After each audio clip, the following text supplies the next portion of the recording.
soir, nous vous saluons à partir de Lubumbashi, où depuis plusieurs jours se tiennent les travaux de la 9e édition de l'Expo Béton. C'est une initiative privée qui a pris coutume depuis plusieurs années maintenant, qui circule dans les grandes villes de la République démocratique du Congo. Et cette année, la 9e édition se tient, parce que les travaux sont encore en cours. Ils seront clôturés tout à l'heure par la première ministre et chef du gouvernement. Et donc, ce sont des travaux qui nous permettent de réfléchir, de parler infrastructure, de parler avenir.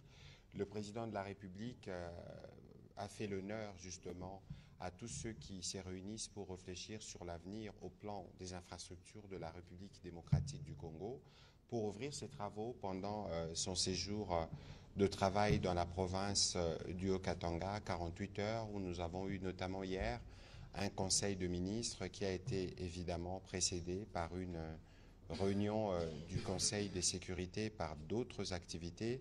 On a vu le président poser la première pierre de l'hôpital de la Luano, mais surtout l'inauguration du centre hospitalier Tshisekedi Tshilombo, qui est un centre hospitalier régional qui pourra répondre aux défis, en tout cas, de la prise en charge médicale, non pas seulement des patients de la République démocratique du Congo, mais de tous les pays environnants, mais aussi ceux qui doivent aller à l'étranger se faire soigner pourront désormais s'arrêter à Lubumbashi pour avoir des soins appropriés. Voilà plus ou moins le sens de la mission présidentielle ici dans le Haut-Katanga, et on ne pouvait pas terminer ce séjour sans avoir un rendez-vous avec les professionnels de médias comme de coutume, évidemment, pour aborder ces sujets, mais aussi pour saluer d'abord, en tout cas, l'implication, j'ai beaucoup vu dans le front médiatique de journalistes katangais en ce moment où le pays fait face à l'agression que nous connaissons dans l'est de la RDC. Monsieur Jean Manissa, bonjour. Bonjour, monsieur le ministre. Et je continuerai évidemment cet exercice avec mon collègue chargé de la politique de ville, le ministre Tengelito, qui est dans la salle. Mais on a voulu commencer avec vous parce que c'est vous qui êtes à la base des expos béton. Et cette année 2025, vous avez choisi de venir à Lubumbashi, de parler des corridors. En premier, c'est quoi le thème que vous avez choisi pour cette année et pourquoi avoir choisi de l'organiser à Lubumbashi? Très bien, merci beaucoup pour cette opportunité. Expo Béton, c'est le salon de la construction, le salon du développement de la ville qui réfléchit sur toutes les questions qui se passent dans nos villes, surtout dans notre grande mégalopole de Kinshasa, tous les problèmes que nous connaissons depuis des années qui sont abordés. La première édition, c'était en 2016 que nous avons parlé des opportunités dans la construction. Vous savez qu'à un moment, on n'avait pas, par exemple, le produit de base qui est le ciment et qu'aujourd'hui, il existe dans la partie ouest et dans la partie sud. Et nous avons abordé toutes ces questions. Nous avons poussé les secteurs de la construction à se lancer dans les matériaux de construction parce que pour y arriver, pour avoir des bâtiments, des ouvrages, etc., il faut des matériaux. Et nous avons évolué vers les projections aussi de nos villes dans 50 ans, qu'est-ce qu'elles vont devenir, et tant en ce qui concerne la mobilité que l'habitat. Et nous revenons souvent sur les normes de construction, parce que sans normes, sans urbanisme qui soit adéquat, il est problématique d'avoir des villes qui s'intègrent parfaitement pour le vécu quotidien de nos populations. Et nous faisons aussi la promotion des corridors parce que notre pays est tellement immense que notre programme devrait tourner autour des corridors. On a le fleuve Congo, par exemple, qui devrait être vraiment l'objet d'un programme. Et en même temps aussi, les corridors sont des sujets géostratégiques très importants de la République démocratique du Congo. Dans le Grand Katanga, nous étions à l'époque à 400 000 tonnes d'exportation de minerais par an. Nous avons atteint 3 100 000 tonnes l'année dernière, ce qui est un chiffre record, mais les projections financières prévoient de passer à 8 millions de tonnes dans la dizaine d'années qui va arriver. Et cela demande des infrastructures, tant de mobilité dans les villes que d'exportation et d'importation aussi de certains produits pour la consommation des hommes et des biens. Et donc, Depuis un moment, on parle du corridor de Lobito, qui est un vieux projet, qui a été créé depuis 1923. Et nous devons bien réfléchir aujourd'hui, et ça c'était tout l'intérêt que le chef de l'État a porté sur la question, de voir comment, plus loin encore que ce qui est prévu par cette organisation aujourd'hui qui s'est mise en place entre la Zambie, l'Angola et la RDC, comment aussi impliquer les opérateurs locaux congolais sur la prolongation de ces chemins de fer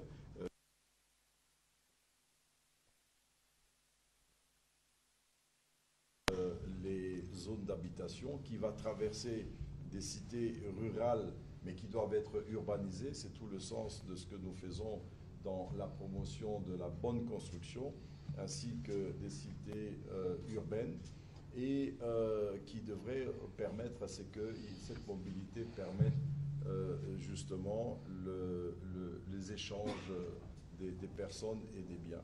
Et donc cette question va être est primordiale, c'est géostratégique. On n'a pas besoin d'un seul corridor parce que lorsqu'on aura atteint 8 millions de tonnes, il faut au moins minimum 5 corridors. Il y a celui de Walvis Bay qui fonctionne, de Durban, de Dar es Salaam, mais aussi le chef de l'État a compté vraiment sur le gouvernement puisqu'il a demandé que les études soient faites et que dans ses pensées, c'est qu'on puisse réaliser vraiment ce corridor qui va rejoindre le Grand Kasaï, le Grand Bandundu, le sud de Kinshasa, le Congo central et Banana. Alors, hier, le président de la République, revenant justement sur ces questions de corridor, nous disait en Conseil de ministres, ils constituent des nœuds stratégiques de croissance à la croisée des échanges commerciaux, de la mobilité humaine et du développement des territoires. Ils doivent à ce titre être dotés des infrastructures modernes, durables et résilientes dans tous les secteurs, transport, logistique, énergie, télécommunications, santé, éducation. Monsieur Jean Bamanis, alors lorsque vous recevez le président de la République et qu'il se montre d'une oreille si attentive à vos initiatives, qu'est-ce que cela représente pour vous qui êtes dans les privés et qui voulez contribuer au développement de la RDC? C'est un honneur pour nous que le chef de l'État ait accepté de venir lancer les travaux d'Expo Béton et pour qu'il y ait une appropriation, en tout cas de cette matière, par tout le monde. Aujourd'hui, par exemple, nous avons un atelier en direct qui se fait, c'est celui de l'appropriation par la jeunesse et le monde scientifique. Et donc, en lançant cela, c'est un appel aux opérateurs économiques, à la planification, à l'anticipation et pour préparer l'avenir. Et ce dont nous remercions vraiment le chef de l'État pour sa sollicitude, ainsi que la Première ministre et tout votre gouvernement. Voilà, je veux vous laisser parce que vous avez encore de panels de travaux. Peut-être qu'on va prendre une question vous concernant, vous pouvez apporter des éléments d'éclairage et puis nous allons continuer la discussion avec le ministre délégué chargé notamment de ville, Monsieur Eric Tshibamba, avec une question pour vous, Monsieur Jean Bamanissa, et puis par après, on va continuer avec cet exercice de redevabilité. Vous avez la parole, s'il vous plaît.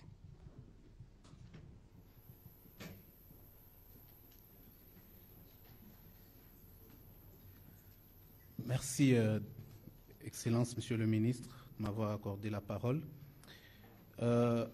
Ma question est celle-ci. Depuis 9 ans, Expo Béton existe et vous parlez infrastructure. Quelle peut être votre fierté, tandis que 9 ans après, rien de développement en République démocratique du Congo, plus ou moins. Et est-ce que c'est comme tous ces salons que l'on voit où on vient pour se faire de l'argent en vendant des stands ou simplement on peut espérer quelque chose de grand. Mais parce que j'ai la parole, je profite aussi pour poser une question au ministre Patrick Mouyaya. Plusieurs initiatives se tiennent. On débute des initiatives au niveau de Kinshasa, mais cela n'a pas d'ampleur dans des provinces. Les cas derniers en date est celui des Congo-Téléma. Est-ce que, parce qu'on veut tout centraliser au niveau de Kinshasa, on ne veut pas voir des provinces, alors que c'est en province aussi où des fake news vont bon train et débouchent à l'oreille. Est-ce que Vous manquez aussi des collaborations avec des gouvernements provinciaux qui d'ailleurs ont en leur sein des ministères provinciaux des communications. Je vais finir par le retour de Joseph Kabila Kabange, qui est annoncé à Goma en tant que gouvernement, parce que les proches de l'ancien président estiment que le président Kabila vient pour apporter sa pierre à l'édifice. Et le président de la République a à un certain moment demandé la cohésion nationale. Est-ce que vous êtes prêt, si Joseph Kabila qui se présente en ambassadeur, est-ce que vous êtes prêt à accepter sa main tendue, d'autant plus que le président de la République avait déjà tendu la main à tous les Congolais? Écoutez, on parle principalement de corridors, de projets de développement. J'aurai l'occasion de revenir sur ces questions. On va laisser d'abord l'honorable Bamanissa donner les réponses et puis on reviendra sur les autres sujets plus tard. Merci. C'est quel est le bilan dont vous parlez? 9 ans, c'est vrai qu'on a commencé en 2016, mais si on est arrivé à ce niveau, c'est déjà un bon bilan d'avoir l'oreille des autorités, du chef de l'État, et qui, comme il le dit, nous faisons de rapports toutes nos éditions qui sont lues, qui sont suivies, mais cela demande effectivement un exercice de réforme. Il y a des réformes, le chef de l'État l'a dit la dernière fois, le fait d'avoir mis en place le ministère de la politique de ville, c'est une proposition et une réflexion écrite et motivée d'Expo Béton qu'il a fait, parce que on n'aura pas le temps, mais sinon je pourrais vous expliquer la difficulté des villes. J'ai été gouverneur, je sais quelles sont les difficultés qu'elles ont pour pouvoir fonctionner, et c'est une innovation qu'on puisse le faire aujourd'hui pour justement donner de la matière à cette décentralisation, à ce que les maires doivent pouvoir faire pour arriver à construire leur ville, ainsi que les bourgmestres des communes. Et donc, beaucoup de choses sont faites. Vous savez, si aujourd'hui on est arrivé à ces difficultés d'urbanisme, parce que c'est un chaos, c'est vrai, la question urbanistique et la question foncière présentent quand même un chaos. Le chef de l'État l'a dit l'année dernière, quand on regarde le bilan, mais il faut répéter. Il faut répéter régulièrement, et ce n'est pas pour rien que nous allons vers les universités aussi pour le faire. Nous avons, par exemple, parlé la première année, je vous l'ai dit, les 2 premières années, c'était sur les opportunités dans la construction. Vous voyez le boom immobilier qui se fait parce que nous avons expliqué quelles sont les possibilités aux entrepreneurs, petits et grands. Et vous savez qu'aujourd'hui, rien que dans la partie ouest, par exemple, de la RDC, avec la quantité de ciment qui est écoulée, c'est 600 000 personnes qui travaillent par an dans ce domaine. Et donc, ça résorbe aussi le chômage et ça permet de mettre en place une construction qui respecte les normes. Nous revenons souvent sur les normes. Et une de nos recommandations, et nous espérons que ce projet de loi ou cette proposition de loi sera rapidement présentée, c'est sur la standardisation et les normes. Parce que nous n'avons pas de normes, on ne peut pas construire. Donc vous savez, il y a tellement de matière. Quand vous êtes chez vous, regardez votre bâtiment, vous allez vous poser beaucoup de questions à partir de la rue, jusque dans votre maison, pour voir qu'est-ce qui va, qu'est-ce qui ne va pas. Et c'est toutes ces questions sur lesquelles nous revenons et que nous souhaitons vraiment qu'il y ait beaucoup plus de personnes qui soient formées dans l'urbanisme et dans l'aménagement du territoire. Voilà, merci beaucoup, monsieur honorable agent Bamanissa. On va vous laisser aller continuer vos différents panels. Le temps pour nous d'inviter le collègue Tengelito, qui est chargé justement de la politique de ville. Avec lui, nous allons continuer parce que tout à l'heure, monsieur l'honorable agent Bamanissa a parlé notamment de normes. Je vais inviter mon collègue Tengelito pour que, à votre tour, monsieur, je n'ai pas oublié vos questions, on y reviendra, mais les sujets principaux aujourd'hui, c'est les sujets de ville et tous ceux qui ont fait l'objet des travaux ici. Monsieur le ministre, vous occupez plutôt un portefeuille nouveau au sein du gouvernement de Madame Souminois. Tout à l'heure, vous avez entendu l'honorable Bamanissa parler notamment de normes, et nous sommes dans une période où, malheureusement, dans les principales, en tout cas, villes du pays. On a connu des catastrophes, notamment à Kinshasa. Qu'est-ce que vous pouvez dire à ceux qui nous suivent ce soir de la stratégie qui vous guide dans votre ministère qui se charge notamment de la politique de ville? Je vous remercie, Excellence Monsieur le Ministre. Je remercie aussi le parterre de journalistes qui sont ici. Le ministère en fait a été créé en mai 2024 par la volonté de son Excellence Monsieur le Président de la République qui voulait d'abord donner une réponse au niveau des villes, c'est-à-dire mettre fin à ces inégalités qui existent entre et dans les villes, et notamment pour répondre aux différents problèmes, comme vous avez entendu avec l'honorable sénateur, les problèmes au niveau des infrastructures et tous ces différents problèmes. Donc ce ministère a été créé notamment pour planifier et anticiper différents problèmes que l'on peut trouver en fait dans différentes villes. Mais l'important, c'était surtout donner l'importance en fait aux maires, parce que c'est eux qui sont à mieux pour donner en fait le profilage de leur ville en termes d'emploi, en termes de PPP, et surtout de leur donner vraiment de la matière. Donc ce ministère a été vraiment créé pour impulser, donc donner en fait une véritable force au niveau des villes. C'est-à-dire en d'autres termes que vous travaillez de manière étroite avec les différents maires de ville pour vous assurer, par exemple, lorsqu'on dit nous sommes dans la ville des Lubumbashi, les grands problèmes sont sérieux, et avec le maire vous travaillez, donner des réponses. Est-ce que dans ce qui est prévu, en tout cas dans ce qui se prépare, est-ce que les maires sont suffisamment outillés?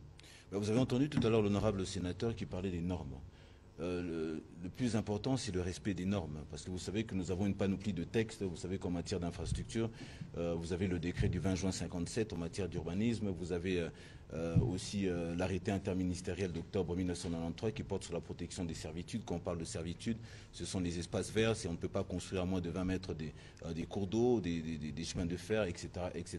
Donc nous, en fait, on est chargé au niveau des maires, donc c'est-à-dire quand une construction, quand des travaux viennent se faire là-bas, les maires doivent être à mieux outils de pouvoir dire stop, on ne respecte pas les normes, on ne fait pas ceci, et c'est à eux de présenter en fait ces plans de développement. Je crois que vous vous souviendrez que lors du 24e Conseil des ministres, son Excellence Monsieur le Président de la République avait fait cette recommandation qu'il est primordial que tout projet qui passe dans une ville, que le maire il soit associé, pas en tant que spectateur, mais en tant qu'acteur. Parce qu'on ne peut pas, par exemple, avoir le même opérateur économique qui va construire une route, supposons, à Kisangani, et demain il doit faire aussi au niveau de Guadolité, et demain il doit faire à Manaka. On va nous dire quand est-ce que cela sera fait. Et dans le discours du chef de l'État qui disait qu'il veut créer des millionnaires congolais, peut-être ça fait sourire certaines personnes, mais c'est l'occasion, dans sa vision, de pouvoir créer justement ces millionnaires-là. Nous avons dans nos villes des personnes qui sont capables d'anticiper et de construire ces routes-là, mais c'est faute de financement, et c'est à nous justement de les stimuler en disant que voilà, nous avons la garantie pour accompagner ces Congolais qui sont là sur place, mais ce sont les maires qui sont à mieux de définir et d'identifier ces personnes qui sont justement dans ces villes-là. Voilà, on va prendre la question de Madame Sylvie Makolo pour vous, Monsieur le Ministre, et on va continuer cet exercice. Allez-y, Madame, s'il vous plaît. Merci beaucoup pour m'avoir accordé la parole. Monsieur le ministre, dans le cadre de Corridor Sud, le chef de l'État, veuillez m'excuser, l'état des désagréments, l'état des dégradations avancées de plusieurs routes nationales complique sérieusement la fluide entre les grandes agglomérations. Dans la vision portée par le chef de l'État pour la province du Grand Katanga, quelles pistes de solutions envisagées pour désengorger efficacement la ville et améliorer la mobilité interurbaine? Je vous remercie, madame. Je crois qu'on va revenir un peu à ce qui a été dit, c'est les normes. Vous posez des problèmes des routes. Vous savez que notre travail à nous, par l'entremise justement des maires, ils doivent vérifier notamment de ces routes. Vous savez que quand on fait une route, il y a un certain type de nombre de centimètres qu'il faut respecter avec les graviers, avec ceci, avec cela, pour justement montrer leur viabilité et justement leur durabilité. Et justement à ce niveau-là, vous savez qu'en matière urbanistique, comme vous voyez dans d'autres pays, il y a des travaux que l'on fait qui doivent prendre déjà en considération pour les 50 ou 100 prochaines années. Sinon, chaque 6 mois, chaque année, on devra revenir et faire ces différents travaux. Donc l'objectif, évidemment, c'est, pour répondre à cette question, mais pour revenir à l'autre, c'est évidemment c'est de pouvoir, comme c'est dans le programme du gouvernement, de procéder justement à cette interconnexion, justement à ce désengorgement au niveau des villes. Là, évidemment, vous parlez moi, j'aime utiliser le terme la décentralisation. Il faut décentraliser et justement avoir des institutions fortes. Plutôt, parce que j'ai entendu dernièrement une personne ici qui me parlait de fédéralisme. Je crois qu'il faut plutôt parler de décentralisation, faire confiance justement aux maires, faire confiance aux ETD, qui sont justement les personnes qui mobilisent le plus en termes financiers et qui doivent justement accompagner dans le cadre du développement de nos villes.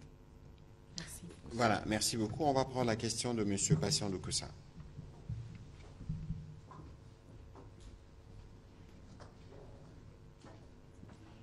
Merci, Monsieur le ministre, pour la parole. D'abord à vous, Monsieur le ministre, hier, plutôt avant-hier, à son atterrissage à l'aéroport de la Loano, le président de la République a posé la première pierre de construction du nouvel aéroport de la Loano. Alors, on peut savoir un peu sur le coût.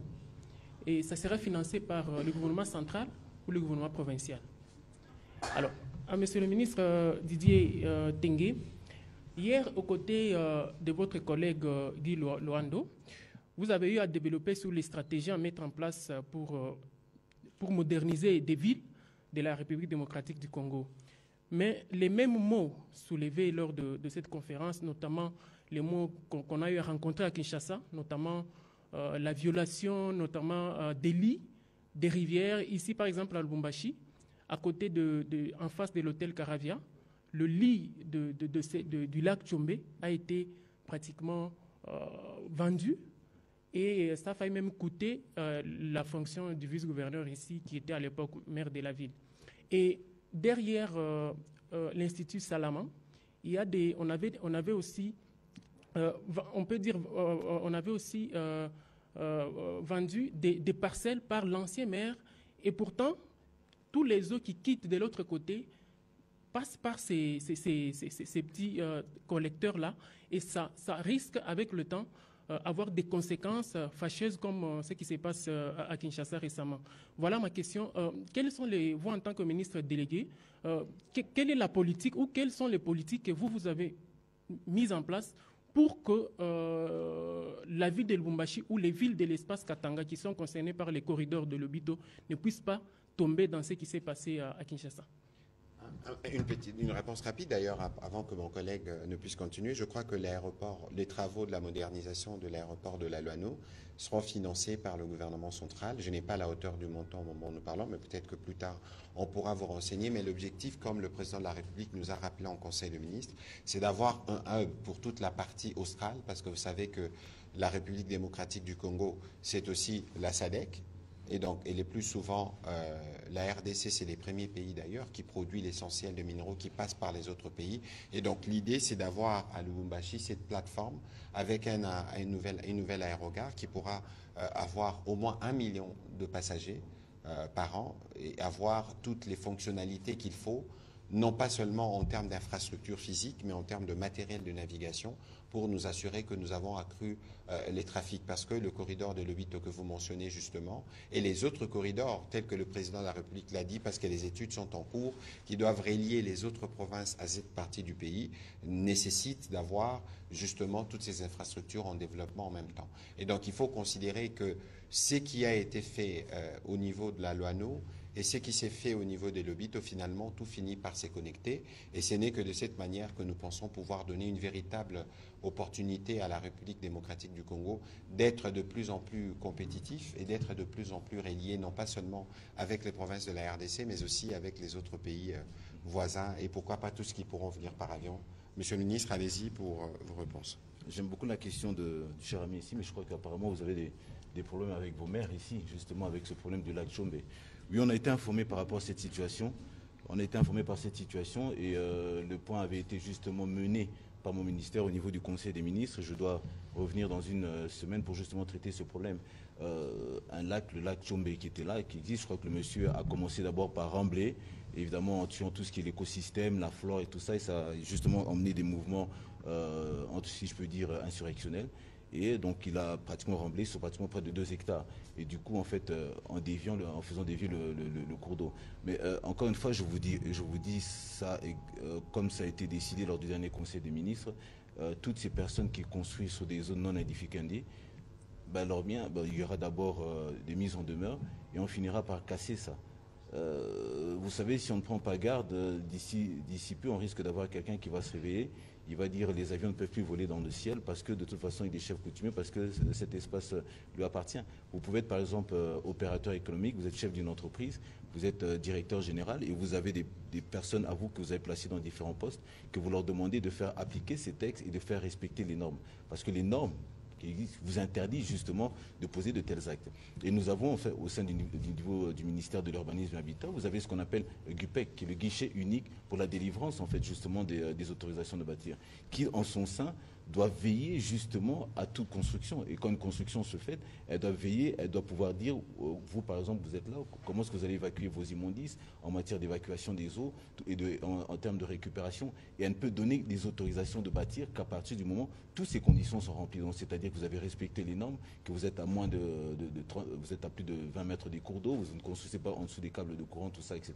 Donc en fait, c'est un problème d'homme. Et bon, moi j'ai une mentalité qui est purement haussmannienne. Donc, c'est-à-dire qu'il faut tracer et casser, et la nature doit reprendre ses droits. Et pour ces personnes qui sont là, qui posent des actes, moi je considère ça comme des actes d'abus de confiance au niveau du ministère de l'Urbanisme et Habitat, qui sont des agents, il faut directement aller à la sanction, les sanctionner, et ils doivent répondre de leurs actes, parce que l'État ne doit plus continuer à répondre des actes de certains individus qui posent en disant qu'à toute façon ils ont raté. L'État va assumer ces dires-là. Moi, je suis pour la proposition de ces sanctions, et elles devront être sanctionnées et passibles des peines les plus sévères qui soient. Voilà, on va prendre les questions de M. Gaëtan Magaleno de la Télévision nationale.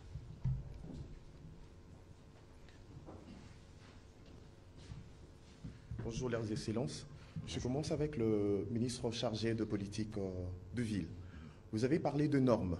Comment est-ce qu'à votre niveau, quels sont les mécanismes que vous mettez déjà en place pour faire connaître ces normes au niveau de la base? Hier, le président de la RDC, lors du Conseil des ministres, a annoncé plutôt une série de mesures pour lutter contre les inondations de villes de la RDC. À quand l'application? Et au ministre de la Communication, je vais rebondir de la première question de mon confrère qui a commencé en parlant de la présence de Joseph Kabila selon certains médias. Qu'est dit la loi lorsque un ancien président devient un allié d'un mouvement rebelle? Merci. Oh, je finirai par répondre par cette question. Mais bon, les sujets principaux aujourd'hui, c'est la ville, les infrastructures, les corridors et pourquoi pas l'hôpital. Hein. Je crois que ceux qui sont à Lubumbashi, vous devez être heureux parce que le centre hospitalier Tshisekedi Tshilombo qui a été inauguré ici, c'est le premier dans la sous-région. Les gens viendront de partout dans l'Afrique australe pour venir se faire soigner ici. Je crois que ça, c'est un élément sur lequel je vais revenir tout à l'heure. J'espère qu'il y aura des questions qui vont aller dans ces sens-là aussi. Allez-y, M. Tengelito, avant que je ne réponde à la question. Je vais reprendre une phrase de l'excellence Mouya qui disait que lorsque on tient les conseils des ministres, justement, c'est fait entre guillemets express que ça passe justement sur la chaîne nationale qui est accessible à tout le monde.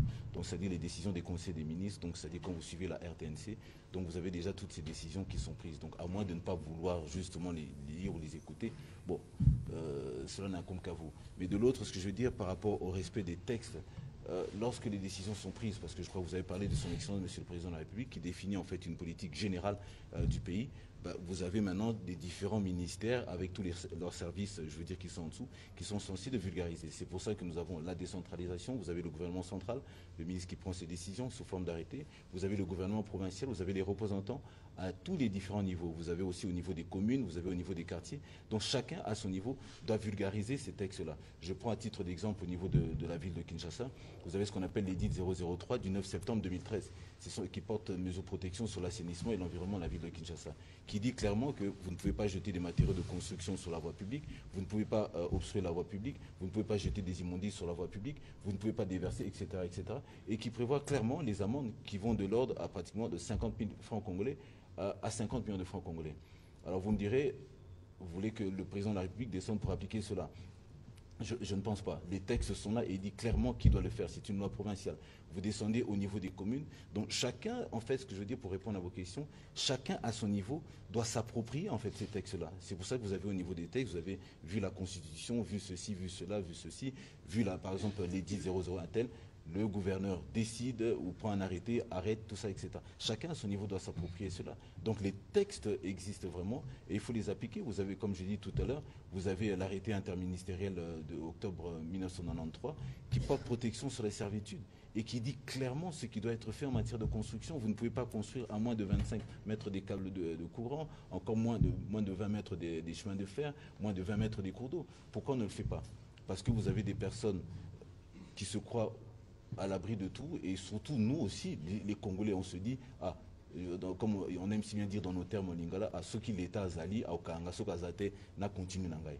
Ben, avec la décision de son Excellence, Monsieur le Président de la République, l'État est là, et je crois qu'il n'y aura pas d'excuses pour ces personnes qui justement ont empiété sur des zones non aedificandi. Et pour répondre à ce que Madame disait, oui, on est au courant que c'est, je crois que c'était l'ancien maire, et maintenant c'est l'Assemblée provinciale qui doit faire son travail, du Haut-Katanga, n'est-ce pas?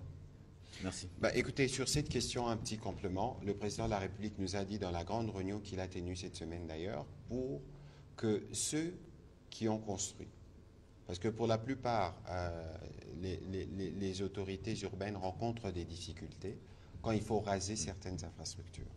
Parce que certains, dit-on, c'est des hauts gradés, certains, dit-on, que c'est des cadres au niveau de l'administration. Mais le président de la République lui-même, qui incarne l'État, a dit qu'il n'y aura pas, évidemment, des distinctions ou d'avantages accordés à qui que ce soit. Parce que lorsque vous vous réveillez et qu'il y a la catastrophe diluvienne qu'on a eue à Kinshasa, du fait d'ailleurs des eaux qui sont venues du Congo central, des phénomènes que nous n'avions pas vus avant, vous avez 75 compatriotes qui décèdent, mais il faut bien qu'on se pose la question. Bon, les catastrophes naturelles arriveront toujours, les pluies arriveront toujours, on ne va pas les blâmer. Mais est-ce que nous, les humains, dans notre manière de gérer de l'environnement, est-ce que nous faisons ce qu'il faut pour nous assurer que cela, lorsqu'il y a catastrophe, que lorsqu'il y a de pluie, que cela n'exacerbe pas notre situation de difficulté?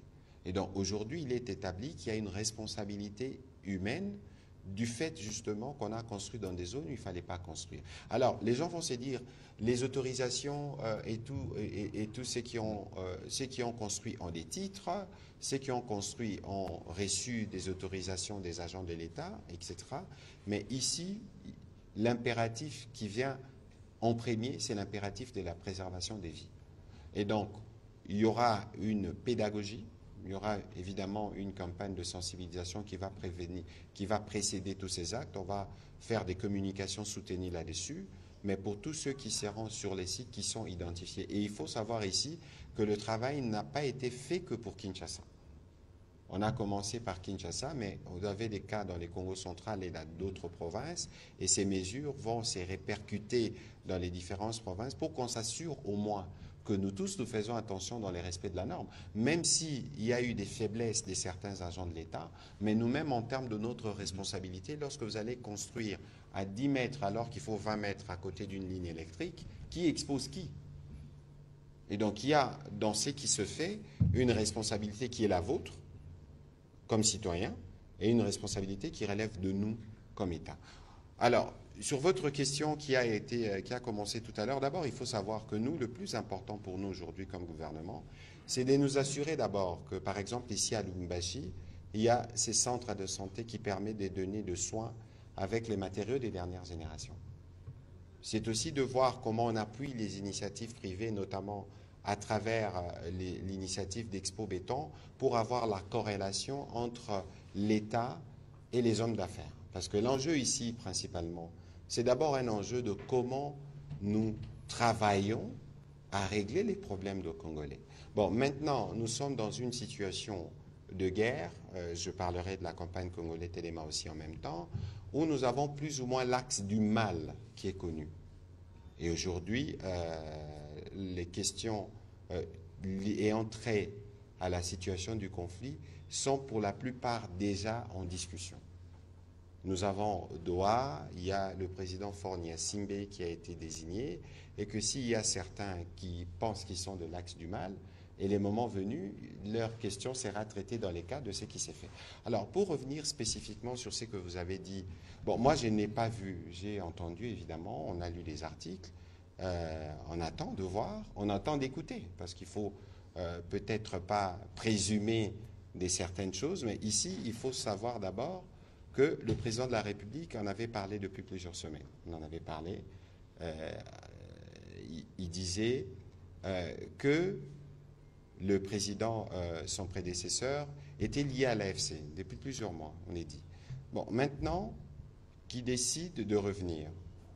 Je n'ai pas encore la confirmation. Bon, on verra ce qui sera dit, Mais il faut faire attention dans la symbolique, justement. Parce que nous tous, nous évoquons aujourd'hui ceux qui ont combattu pour assurer l'unité et l'intégrité de la République démocratique du Congo. Parmi ceux-là, il y a un fils d'ailleurs du Grand Katanga qu'on appelle Mzee Laurent Désiré Kabila, qui a fait les serments de ne jamais trahir le Congo. Alors, il faut, dans les actes qui sont posés par un de ses illustres prédécesseurs, disons successeurs, que dans les actes que nous posons, nous nous assurons que nous ne trahissons justement pas les serments de Mzee. Nous savons tous, et je n'ai pas besoin de le rappeler, aujourd'hui nous connaissons l'ennemi. Nous connaissons les complices de l'ennemi. Alors, est-ce que dans la symbolique, parce qu'il ne faut pas oublier que le président Kabila lui-même a combattu les M23. Il ne faut pas oublier qu'il a été commandant suprême de forces armées de la République démocratique du Congo. Il ne faut pas oublier que quand il était commandant suprême, il y a des officiers supérieurs qui sont morts, des militaires qui sont morts dans le combat contre les supplétifs du Rwanda. C'est connu. Et pour la plupart, ils ont toujours base Goma. Donc, dans la symbolique, il y a des choses importantes. Alors, moi, je dis, je ne veux pas présager, je ne l'ai pas entendu, mais il faut regarder dans la symbolique les actes qui sont posés et les conséquences qu'ils peuvent avoir. Donc, je ne pourrais pas m'étendre sur ces sujets-là. J'espère qu'il n'y aura pas d'autres questions qui viendront dans ce sens, parce que pour nous, le principal aujourd'hui, pour revenir à la question de M. Tshibamba en début de ces briefings, c'est Congolais Téléma. Parce que ça fait 30 ans que cette situation dure. Je pense que le président Kabila, quand il était là, il a fait face à cette situation. Son père avant lui a fait face à cette situation. Le président Tshisekedi, il fait face. Alors, quand viendront les années qui viennent et qu'il y aura un autre président, est-ce qu'il faudrait que tous les présidents, finalement, qui se succéderont à la tête de la République démocratique du Congo, fassent la même guerre? Non. Cette fois-ci, il faut que ça se termine une fois pour toutes. Parce que vous ne vous rendez pas compte, justement, de ce que nous perdons en termes pas seulement d'hommes. Regardez aujourd'hui les gâchis qu'il y a à Goma. Tout ce qu'il y a comme activité économique là-bas qui est paralysé. Mais c'est qui perd? Est-ce que ce n'est pas le Congo qui perd?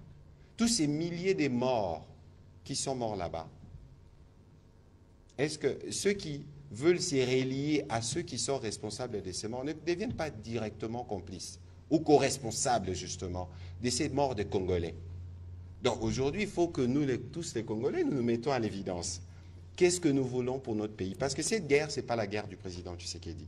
Et M. Tshibamba, vous n'avez pas besoin d'être activé pour montrer que vous êtes engagé dans la défense de votre territoire. Et donc, nous faisons Congolais Téléma à Kinshasa, parce que c'est la capitale, mais évidemment, il y a de relais dans les différentes provinces et d'ailleurs dans la diaspora. Tout le monde aujourd'hui parle de l'événement de mardi, du concert Solidarité Congo, où nos artistes à leur manière.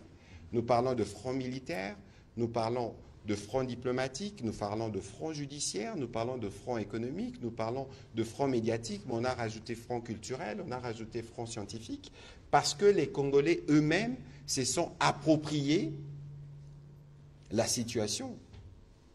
Et donc, parce qu'aujourd'hui, nous voulons que la paix revienne une fois pour toutes, pour que les efforts de développement qui sont en cours, pour que nous puissions avoir plusieurs centres hospitaliers du type qu'il y a à Lubumbashi dans les autres provinces. Est-ce que ce n'est pas cela l'essentiel finalement?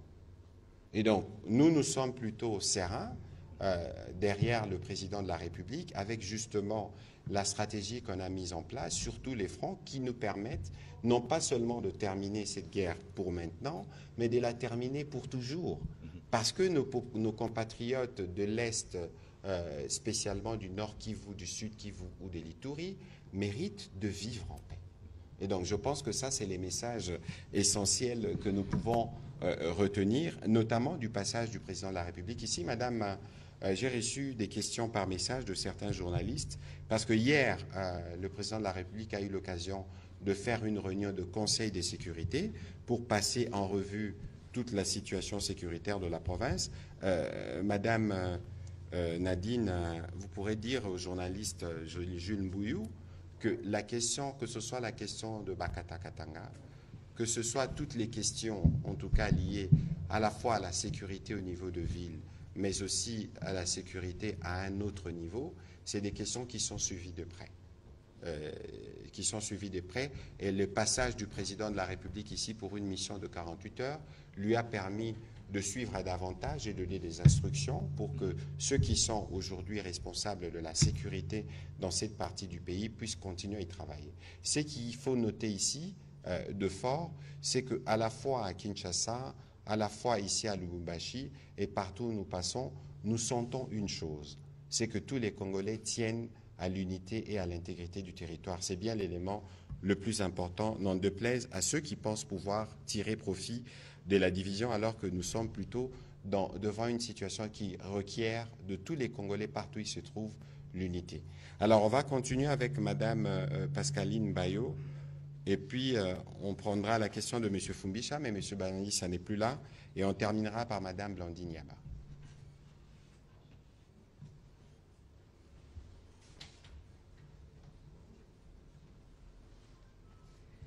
Merci, Excellence. Madame Pascaline Bayo pour le compte de Face Télévision. Ma question, c'est pour le ministre. On a vu que le président de la République a inauguré le centre hospitalier Félix Tshisekedi. Est-ce que ce centre hospitalier Félix Tshisekedi sera-t-il pour toute catégorie de personnes, en termes de prix également? Et ma deuxième question, qu'est-ce que vous avez prévu pour maintenir en bon état cette infrastructure? Et aussi une dernière question, qu'en est-il de l'approvisionnement de médicaments? Merci. Alors, la question sur le ministre... Allez-y si vous avez des éléments de réponse pour compléter. Écoutez, je crois que je vais sûrement me faire compléter par l'excellence Mouyaya. Je crois que votre question, elle est très simple. Vous savez que parce que nous, on n'aime pas tellement croire à beaucoup de choses, je crois. Et je crois que dans le programme même de son excellence, Monsieur le Président de la République, vous avez le social qui est là-dedans. D'autres disent le peuple d'abord. Moi, je dis c'est d'abord le peuple. Donc les prix seront abordables à tout le monde. Ce n'est pas parce que c'est un hôpital où on voit que tout est chic, tout ça, etc. Mais c'est une vision qui concerne l'ensemble de la population congolaise, quels que soient, je veux dire, les différents critères, les problèmes sociaux, tout ça. Donc ça concerne vraiment tout le monde. Mais la maintenance, vous savez, avant que d'autres personnes interviennent, c'est d'abord nous-mêmes de nous approprier ce qui est construit par les Congolais, pour les Congolais et avec les Congolais. Donc c'est d'abord à nous de respecter cela, de protéger en fait ce bien et d'en faire justement notre patrimoine. Voilà, de toute évidence, c'est la question. Une chose est d'avoir ces infrastructures modernes. Évidemment, il y a un travail qui se fera à la fois au niveau du ministère de la Santé, mais aussi du CNSS pour que l'hôpital puisse être maintenu. Mais je crois aussi que c'est ceux qui y ont accès, de par notre comportement quotidien, le rapport à l'hôpital. Lorsque vous avez des déchets qu'il faut évacuer, vous les évacuez où? Lorsque vous allez dans un centre hospitalier de ce type et qu'on vous dit il faut aller à droite, respectez la norme. De toute évidence, moi je considère que nous sommes suffisamment responsables pour que nous puissions être en mesure de traiter tel qu'il est faux une infrastructure d'une telle hauteur. J'ai discuté encore tout à l'heure avec le directeur général du CNSS qui me disait qu'il y a 37 Congolais qui sont des médecins expatriés qui ont décidé de revenir. Ils travaillent ailleurs, mais au regard justement du matériel dernier cri, du besoin d'avoir... Parce qu'ici, nous sommes à Lubumbashi. Vous savez qu'il y a dans les environs de Lubumbashi, de la grande province du Katanga, beaucoup d'entreprises minières qui parfois peuvent avoir de cas spécifiques, des maladies qui nécessitent des examens approfondis. On les a rapprochés. Et si les spécialistes viennent, nous avons la possibilité alors, pour tous ceux qui sont en Zambie, en Angola, de venir ici parce qu'ils n'ont pas, par exemple, la qualité du matériel. Je ne suis pas spécialiste sur le sujet, mais je sais qu'on n'a pas les matériels, notamment de IREM qu'il y a ici, IREM 1.5, on dit des Tesla. C'est des matériels qu'il n'y a pas dans la sous-région. Et je dois rappeler qu'on n'a pas construit un tel hôpital, un tel centre hospitalier depuis 1960. Donc c'est pour vous donner une illustration de la volonté, de la détermination du gouvernement d'apporter des solutions aux problèmes du Congolais partout où il se trouve. Nous étions à Mojima et il y a eu un hôpital qui a été modernisé. Nous sommes ici dans le Grand Katanga ou dans l'espace Katanga.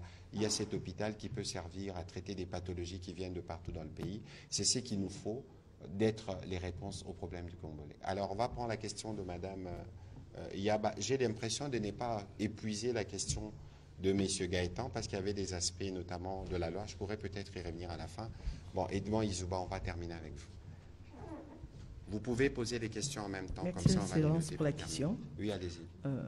Je voudrais m'adresser d'abord au ministre chargé des questions. Pour quel média, s'il vous plaît? Pour le compte Blandine Yaba pour le compte d'héritage radio-télévision. Allez-y, s'il vous plaît. Monsieur le ministre, c'est par rapport à la construction du nouvel aéroport de la Loano. Mon confrère patient a posé la question sur le financement, mais moi je voudrais savoir aussi c'est quoi la durée de cette construction. Est-ce qu'on peut avoir de précisions sur la durée? Madame, je vous remercie. Je crois que j'aurais dû commencer par le commencement. Je crois que j'ai entendu plusieurs personnes qui me posaient la question. C'est vrai que l'Excellence Mouya a présenté le ministère en fait en charge de la politique des villes. C'est quoi le ministère en charge de la politique de la ville? J'ai dit tout à l'heure que c'est par la volonté de son Excellence Monsieur le Président de la République qui était un peu excédé de cette inégalité qui existait entre et dans les communes. Et fort de cela, donc, il a créé le ministère en charge de la politique de la ville. Vous savez que l'urbanisme, normalement, est en charge justement de la planification des villes. Donc, en créant ce ministère, son Excellence Monsieur le Président de la République voulait se rapprocher justement au niveau de la base, de commencer à traiter les problèmes au niveau de la base, donc c'est-à-dire au niveau des rues, des quartiers, des communes, et jusqu'à arriver au niveau des villes. Parce que vous savez que lorsque vous construisez même une maison, vous commencez par la base, pas par la toiture. Si vous trouvez quelqu'un qui arrive à faire ça, moi je suis preneur pour cet architecte. Donc c'est-à-dire que ce ministère, lorsqu'il a été créé, il a d'abord une vision, c'est-à-dire qu'on parle en fait des villes solutions. Cela veut dire que tout environnement dans lequel l'homme vit doit être solutionné.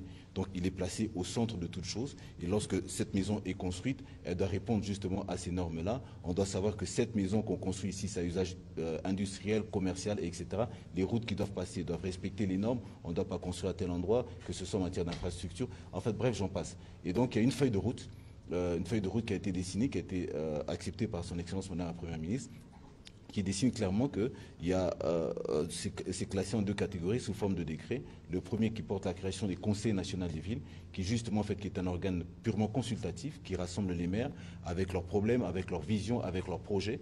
Et vous avez le comité interministériel des villes, qui lui est un organe de décision, qui rassemble tous les ministères sectoriels concernés, qui notamment pour prendre des décisions et traiter des problèmes au niveau des maires, qui seront justement invités, puisque c'est eux qui défendent justement ce projet-là.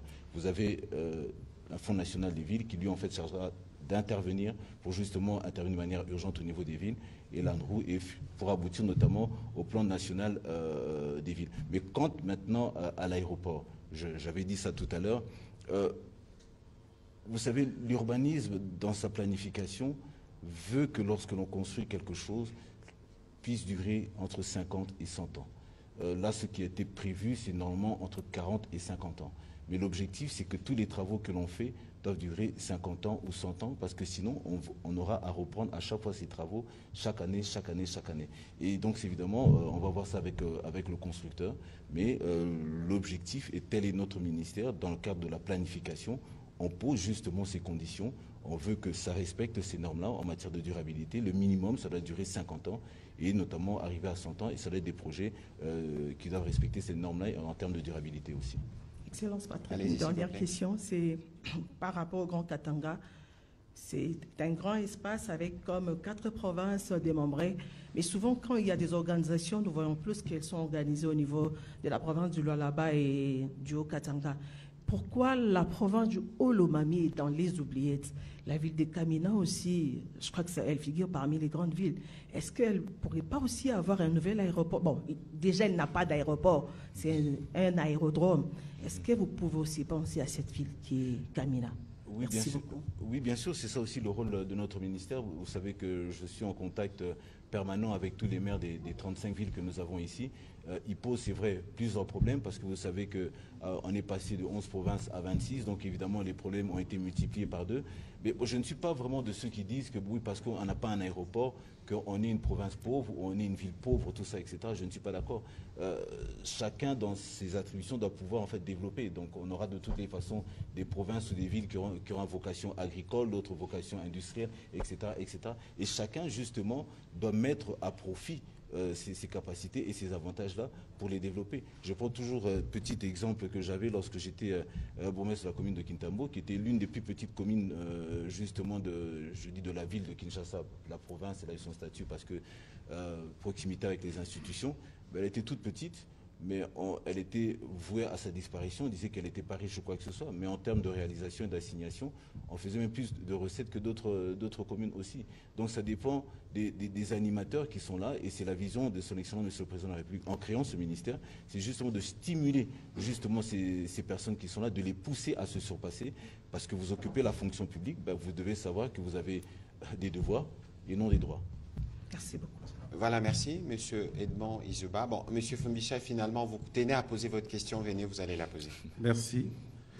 Monsieur le ministre Didier Tengelito, vous venez de le rappeler, vous étiez parmi le brillant bourgmestre, en tout cas.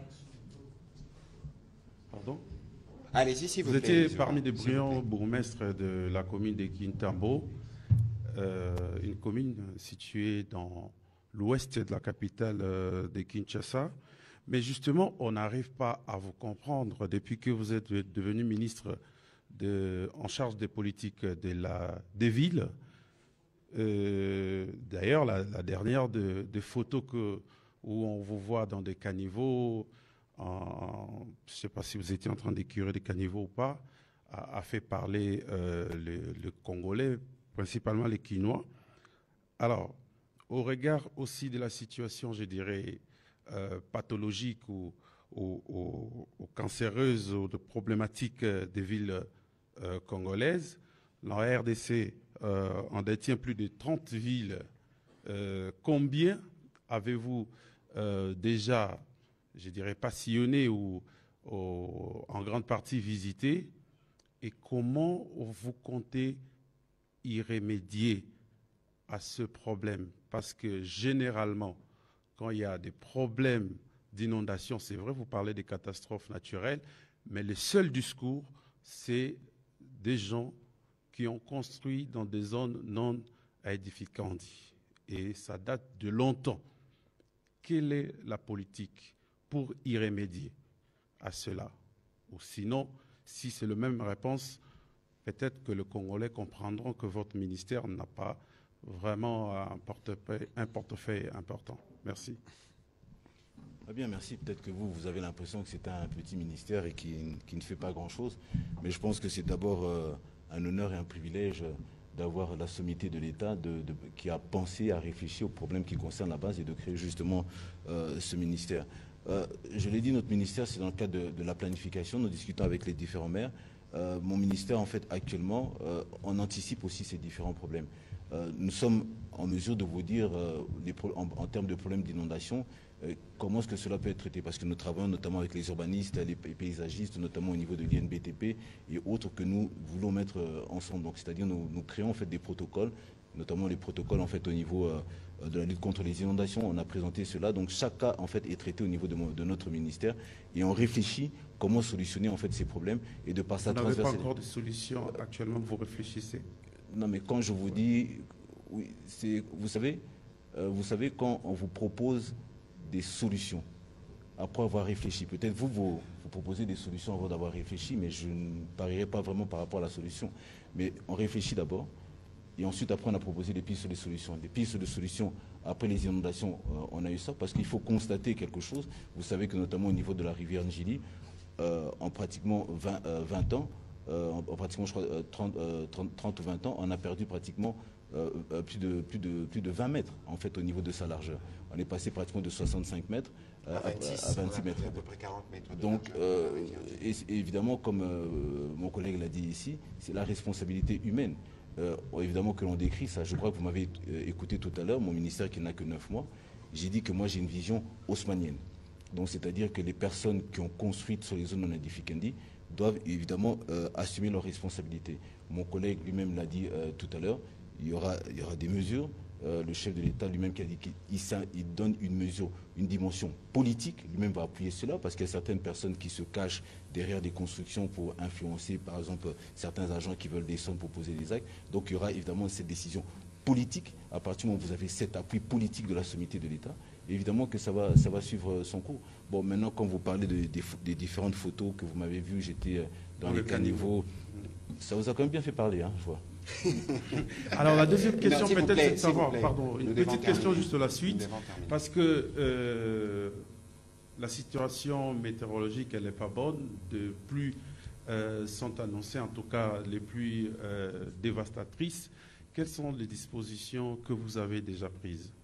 Écoutez, il y a une réunion qui s'était tenue et il y a un protocole en matière de gestion justement de ces inondations à travers une commission de crise qui est chapeautée par son Excellence Madame la Première ministre et qui explique clairement les protocoles, c'est-à-dire les modalités qu'il faut suivre. Évidemment, on ne veut pas dire qu'on va réinventer la roue. Ces différents services existent déjà au niveau des différents ministères, mais le protocole vous dit exactement, lorsque vous appuyez sur le bouton, tel ministère intervient, qu'est-ce qu'il faut faire exactement. Et nous avons déjà transféré ce message au niveau des maires qui doivent savoir exactement ce qu'il faut faire, quand est-ce qu'il faut activer la protection civile, que ce soit au niveau des ONG. Et c'est ce protocole qui définit clairement, et ça a été envoyé par le ministère en fait en charge de l'Intérieur, décentralisation, affaires coutumières. Un tout petit complément, s'il vous plaît. On a fini avec vos questions, mais un tout petit complément sur ce qu'il a dit. Nous l'avons dit hier en Conseil de ministres et encore mardi dernier. Nous aurons l'occasion d'avoir un briefing la semaine prochaine, si tout va bien, avec le ministre d'État, ministre de l'Aménagement du Territoire, qui a été désigné comme rapporteur de la commission où il y avait affaires foncières, il y avait urbanisme et habitat. Évidemment, le ministre de Ville était là, le gouverneur de la ville pour le cas typique de Kinshasa, le vice-premier ministre, ministre de l'Intérieur, les ministres de la Santé, la ministre des Affaires sociales, le ministre d'État, ministre des Infrastructures, le ministre des Transports. Tous les membres du gouvernement concernés par ces questions ont été réunis. Et les protocoles sur lesquels on a travaillé, évidemment, le ministre de l'Intérieur aura l'occasion de les transmettre dans toutes les autres provinces. Et ici, c'est que nous, on a fait, peut-être, c'est un élément que l'on n'a pas beaucoup noté, mais dans la stratégie du gouvernement, c'était d'abord de secourir le compatriote qui a été touché. On en avait à peu près, on a eu 75 décès, j'en ai parlé, mais on a plus de 11 000 qu'il faut reloger, qui sont repartis sur les différents sites. Et aujourd'hui, nous savons, et on n'a pas fait le procès, entre guillemets, de ceux qui ont construit sur les zones non édificantes. Non. Ici, nous parlons de mesures qui doivent être prises parce qu'on ne peut pas, pendant que les personnes sont touchées, sinistrées, revenir sur ces discussions parce que la première priorité pour nous, c'est d'abord l'humain. Mais que pour la suite, il y a une responsabilité qui vous incombe aussi en tant que professionnel des médias dans la sensibilisation sur ce que doit être notre rapport à nos villes. Parce que lorsque nous jetons les bouteilles en plastique, nous devons savoir que les bouteilles en plastique peuvent rester 100 ans, 200 ans. Et lorsque nous les jetons où? Et donc, il y a un problème de responsabilité qui nous incombe à tous parce que ce que nous vivons avec l'environnement aujourd'hui, c'est des phénomènes naturels qui sont peut-être exacerbés du fait du changement climatique, mais nous devons avoir des comportements qui sont appropriés. Je le disais tout à l'heure, on ne va jamais blâmer la pluie ni les catastrophes naturelles, mais nous-mêmes, on peut tirer des responsabilités. Nous savons que la Mételsat a annoncé de pluies d'une grande ampleur et je crois que le travail s'est fait au niveau du gouvernement pour que tous ces protocoles puissent être définis. Alors, M. Fumbis, on va terminer avec vous. S'il y avait une question spécifique qui méritait encore un éclairage. Merci beaucoup, Excellence, Monsieur le ministre de la Communication. Merci également pour la parole. C'est toujours un trac de prendre la parole devant son ministre, devant son directeur provincial. Voilà, je poserai quand même la question pour ne pas citer devant le coordonnateur. Alors, peut-on s'attendre à court terme, Monsieur le ministre, de la ville, de la politique de la ville, à des actions concrètes découlant de cette visite présidentielle pour structurer davantage l'urbanisation des nouvelles villes? Je prends ici l'exemple de Kasumbalesa, ça pour ne citer que ce cas précis, mais il y a aussi la ville de Lubumbashi qui prend de l'expansion. Il y a plusieurs quartiers qui se construisent comme ça, mais sans réelle urbanisation. Est-ce qu'on peut s'attendre à des mesures plutôt urgentes pour faire face à cela? Merci. Bien, merci. Je crois que vous avez pris un grand risque devant vos chefs respectifs ici. Enfin, on va apporter la réponse qu'il faut. Je crois que, évidemment, comme je l'ai dit tout à l'heure, mon ministère n'a que 9 mois. Nous sommes en train de travailler avec tous les maires. Je crois qu'un de vos collègues a posé la question combien de villes on a déjà eu à visiter. Je crois que dans mon tableau, je crois qu'on est quand même arrivé à déjà 10. Il ne s'agit pas de passer pour justement et disparaître, mais c'est passer et rencontrer les personnes, voir les différents problèmes et les soumettre en fait au niveau de la hiérarchie. En général, les problèmes en fait se ressemblent et s'assemblent. C'est des problèmes liés justement à l'homme et à son environnement. Et évidemment, par rapport à toutes ces nouvelles cités qui se créent, pour ne pas encore blesser notre cher ami là, il faut de la réflexion. Il y a un adage qui dit, vous savez, on ne confie pas la gestion des cités, excusez-moi le terme, à des imbéciles, mais à des philosophes et justement à des scientifiques.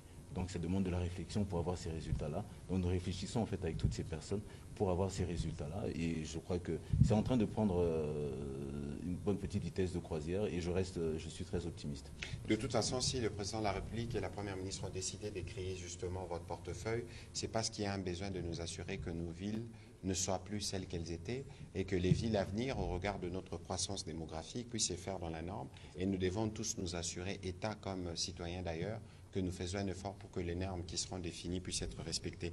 Alors, il m'a été rappelé, M. Gaëtan, que je n'ai pas répondu à votre question sur les droits et obligations d'un président honoraire. Je crois qu'il existe une loi. La loi du 28 juillet 2018 portant statut d'ancien président de la République. Je me ferai le privilège de vous le partager, mais je crois que je veux revenir sur 2 points de la loi qui parlent notamment en son article 4 que tout ancien président de la République élu est soumis aux devoirs incombants à tout citoyen en vertu de la Constitution, en particulier des articles 62-67, sauf ceux auxquels il est expressément astreint ou soustrait par la loi. Aucune soustraction ni exonération des devoirs prévus par la Constitution et par la loi ne peut être accordée au préjudice des intérêts de l'État congolais, de ses institutions et de son peuple. Et l'article 5 dit « Tout ancien président de la République élu est soumis à une obligation générale de réserve, de dignité, de patriotisme et de loyauté envers l'État. L'obligation de dignité consiste à adopter un comportement ou des attitudes qui ne violent pas la loi et ne portent atteinte à l'ordre public ou aux bonnes mœurs. » Je crois que vous aurez l'occasion de continuer la lecture qui parle aussi de l'obligation de patriotisme, de loyauté envers l'État et qui implique une disponibilité permanente à faire montre d'une fidélité sans faille envers la nation, le peuple congolais et les institutions de l'État. Je pense que c'est bien clair. Vous aurez l'occasion de le lire et de beaucoup le lire d'ailleurs, parce que je crois que c'est une question qui intéresse beaucoup. Monsieur le ministre délégué, je vous remercie d'avoir participé à cet exercice. C'est la première fois d'ailleurs que nous avons le privilège de partager ces plateaux avec vous. Nous aurons l'occasion de revenir plusieurs fois. L'occasion pour moi de remercier toute la grande famille médiatique du Haut-Katanga. C'est vrai que les temps ont été assez courts, mais nous avons répondu au rendez-vous comme de coutume d'ailleurs. Je crois que nous aurons l'occasion de poursuivre la conversation parce qu'il est important que dans le cadre du front médiatique et de la campagne Congolais Téléma, que vous puissiez continuer à rester pleinement mobilisés pour la sauvegarde de l'unité nationale et de ce qui nous unit tous, bien plus que tous, c'est la République démocratique du Congo. Et c'est dans ces cadres qu'il faut situer la mission du président de la République ici, qui a amené par la suite tout le gouvernement pour un conseil de ministres. Et c'est justement pour démontrer que la République démocratique du Congo est unie et que toutes les provinces, en tout cas, ont l'obligation, j'allais dire, d'être solidaires et mobilisées par rapport aux autres parties des provinces du Nord Kivu et du Sud Kivu qui sont pour le moment sous occupation. Je vous remercie et je profite de l'occasion pour vous souhaiter à tous et à toutes une bonne et heureuse fête de Pâques. Que la résurrection du Christ vous apporte la paix et la réussite dans toutes vos entreprises. Merci beaucoup et bon après-midi.